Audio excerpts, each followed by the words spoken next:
Et puis alors il y a le disciple qui est le disciple mondialement connu, qui est Karl Marx, qui va se définir comme étant un disciple de l'économie politique anglaise, qu'il connaît au travers de ses conversations avec son ami Engels, et il va mouliner tout ça avec le socialisme à la française et la philosophie allemande. Ce que dit Marx, d'ailleurs, en tant que disciple de Ricardo, ce que l'on oublie assez souvent, c'est que Marx dit qu'il faut faire du libre-échange. C'est assez surprenant, il a fait un discours sur le libre-échange où beaucoup de ses disciples actuels, entre guillemets, auraient du mal à se reconnaître, puisqu'il dit le libre-échange, ça détruit les privilèges des protectionnistes, les privilèges des gens installés, ça détruit les situations acquises. Et puis il conclut d'ailleurs, si vous pensez que c'est si mauvais que ça, le libre-échange, pour le capitalisme, eh bien allons-y quand même, puisque si ça doit nous débarrasser du capitalisme, pourquoi pas? Il dit, normalement, ça baisse le prix des denrées importées, donc ça améliore le pouvoir d'achat. Et si vous pensez que parce que ça fait du chômage, ça détruit la société, comme de toute façon on veut la détruire, faisons quand même du libre-échange. Donc Marx va être un disciple reconnu de Ricardo. Alors, à mon avis, il y a deux éléments clés dans lesquels Ricardo et Marx ne sont pas d'accord. Il y a le premier élément dans lequel Ricardo reconnaît ce qu'il appelle la loi de C et la loi des débouchés, c'est-à-dire la neutralité de la monnaie. C'est-à-dire que Ricardo, très vite, il rend hommage à Jean-Baptiste Say, même s'il dit c'est un esprit un peu simple, il a une certaine condescendance toute britannique à l'égard des Français, et il dit voilà, puis il va même plus loin, il dit un jour à propos de Say à Malthus, il est clair, donc c'est très dangereux, les gens que l'on comprend, c'est que ils ont une pensée un peu simplette. Normalement, il faut réfléchir. Donc, mais il retient la loi des débouchés. C'est quoi la loi des débouchés? C'est l'idée que, grosso modo, vous avez un mécanisme dans lequel l'argent ne joue pas aucun rôle. Marx va décrire ça. Il dit chez Ricardo, il y a une machine, il y a un bien matériel, la matière qui va être échangée contre de l'argent.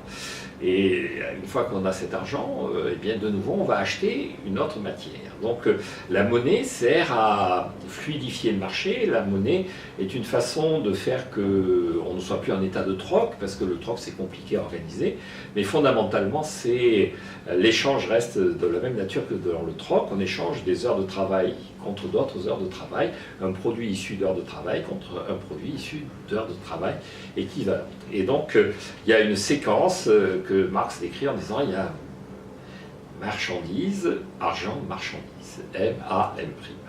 Et Marx dit pas du tout, il y a une espèce d'appétence particulière du capitaliste, de tout individu, pour accumuler de l'argent.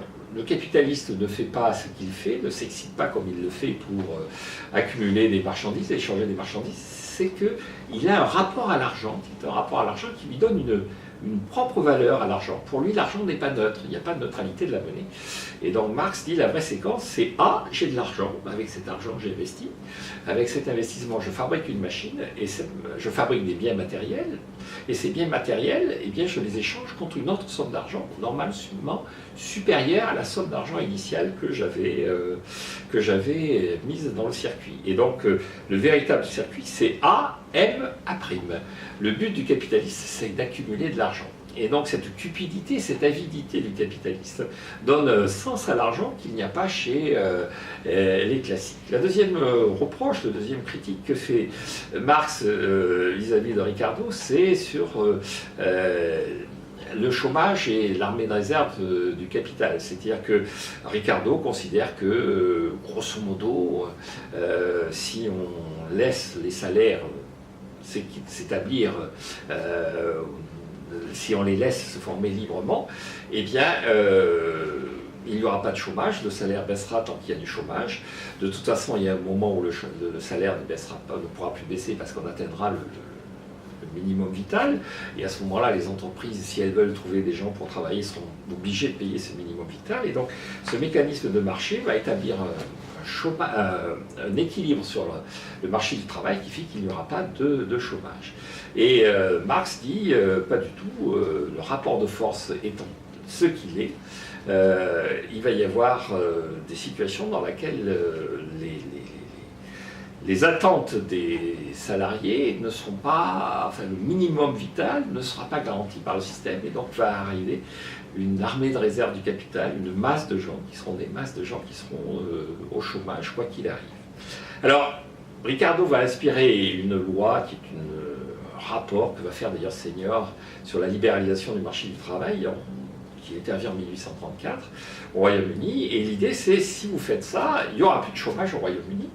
Et ce qu'il y a d'impressionnant, c'est que ça va marcher. C'est-à-dire que le chômage disparaît au Royaume-Uni. Et Marx va interpréter ça comme étant un effet d'aubaine. Le chômage disparaît parce que il y a énormément d'emplois qui naissent du fait du développement des chemins de fer. Donc il y a du progrès technique qui apparaît. Mais Marx dit, une fois que la veine des chemins de fer sera épuisée, une fois que l'équipement en chemin de fer sera épuisé, une fois que le chemin de fer se heurtera à ces rendements décroissants identifié par Ricardo dans l'agriculture, à ce moment-là, de nouveau, il y aura du chômage. Et donc, il y aura cette armée de réserve qui sera là, d'ailleurs, à disposition du Parti révolutionnaire pour provoquer la fin du système.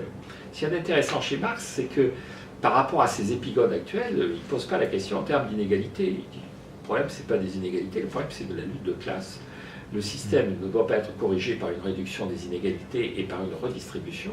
L'enjeu de la redistribution n'est pas un enjeu pour Marx. Ce qui est important, c'est l'enjeu du déterminisme historique qui fait que le capitalisme ne peut être qu'un point de passage de l'histoire.